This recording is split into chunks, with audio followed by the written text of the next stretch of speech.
So I wanted to challenge myself and make something a little bit useful that I've been wanting to make for a little bit, and it was a mallet. So I had some scrap walnut, some scrap maple that had some figure in it that I could see from being rough planed, and I had a piece of purple heart, and I really like the purple heart personally. I think purple is a cool color, especially in wood, something that generally doesn't have color like that.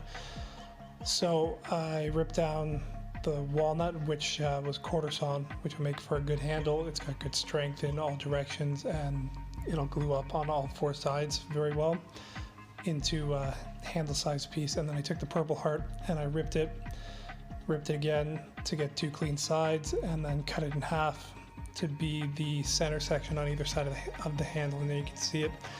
And then I took the maple, cut that down to the same size as the purple heart, and then planed it smooth on the inside. I left the outside rough and planed it later after it was all glued up. But then I glued everything together and clamped it down. It was just simple, PVA wood glue and some clamps, and I left it for about an hour.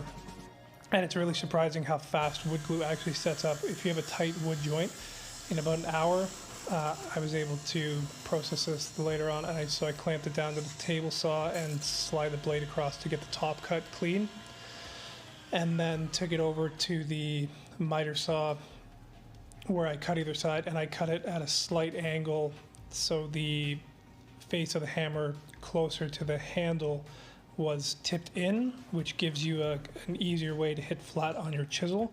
Because my main problem and why I wanted to build this is I kept hitting my thumb or missing the chisel while I was using it. So this gives you a wider face to hit with and won't damage the end of your chisels like using a piece of steel on the end of a hammer will.